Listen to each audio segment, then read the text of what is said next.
The film opens in the year 1963, in the town of Gatlin in western Nebraska, which is in the middle of a severe drought. In a tent out in the vast cornfields, a young boy claimed that the Old Testament-era Canaanite God whom he calls He Who Walks Behind the Rows had spoken to him in his dreams, telling the other children that the sinful and blasphemous adults are the reason for their recent troubles, making a comparison to the corruption in Sodom and Gomorrah. The boy preacher tells the children that for them to never know thirst or hunger again they must kill everyone over the age of 19 in town, leading them to found a death cult with a prime rule that, once reaching the age of 19, one must be sacrificed to the cult's god. 12 years later in the year 1975, a constantly bickering couple consisting of Vietnam veteran Bert and his anti-war activist wife Vicky are driving along a back road near Gatlin, Nebraska, planning on celebrating their second honeymoon in California, when a boy named Joseph stumbles out of the roadside corn and in front of their car. Accidentally running Joseph over, Bert assesses his body and realizes the boy's throat was slashed. After wrapping and placing Joseph's body in the trunk, Bert tells Vicky to wait for him while he looks around with a shotgun in hand.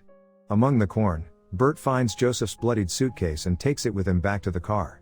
He and Vicky drive off in search of aid and to report the incident to the local law enforcement, not realizing they were being watched by Isaac, the 9-year-old boy preacher, current cult leader, and his most loyal follower, the 18-year-old warrior Malachi.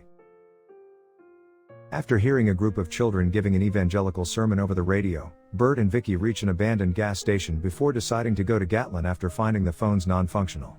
While Bert drives, Vicky manages to open Joseph's suitcase and finds a tribal-looking idol made of corn inside, which she recognizes as a pagan creation. Meanwhile, at the cornfields in a small clearing, Isaac tells the others about Bert and Vicky's arrival and that they, like the Blue Man, the corpse of a local police officer who was crucified for trying to stop them 12 years ago, must be killed to appease He Who Walks Behind the Rows, who also demanded that Joseph be henceforth known as Ahaz, cursed of God, for trying to escape from the cult. Reaching the town, Bert and Vicky find it seemingly abandoned, with a calendar in a bar still reading 1963.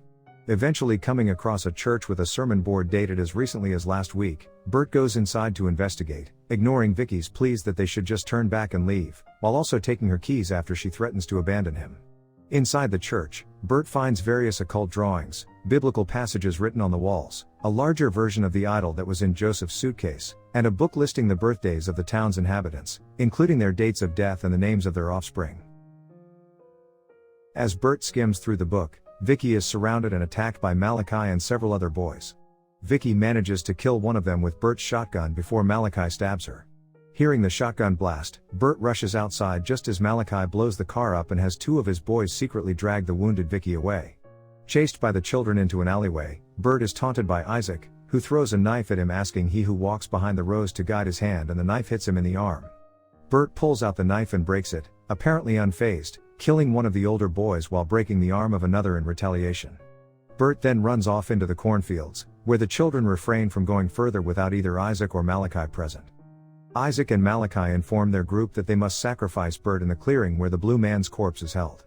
After leading with a song, Malachi and the children start hunting Bert through the corn.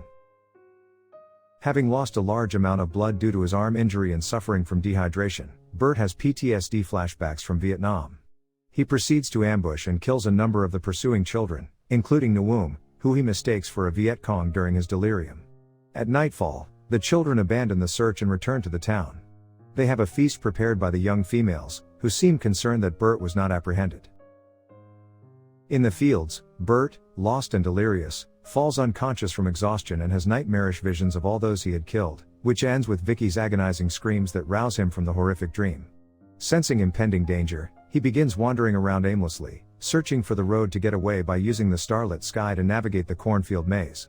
When suddenly plant life attacks him and the cornstalks appear to move on their own and grow taller, blotting out the stars and closing the path behind him. As if being led by the sentient cornfield, Bert finds the clearing and discovers Vicky who, like the Blue Man, has been killed and made into a scarecrow.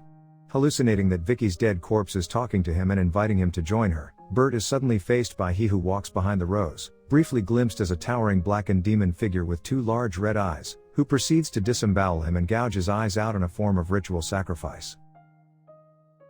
The next day in the clearing, Isaac tells the children that He Who Walks Behind the Rows spoke to him in a dream that he is displeased with their inability to kill Bert, who he had to dispose of himself, like the Blue Man, revealed to be the former police chief of Gatlin, who killed several of their kind and tried to burn the cornfield, who, when killed, forced the age of favor from 20 to 19.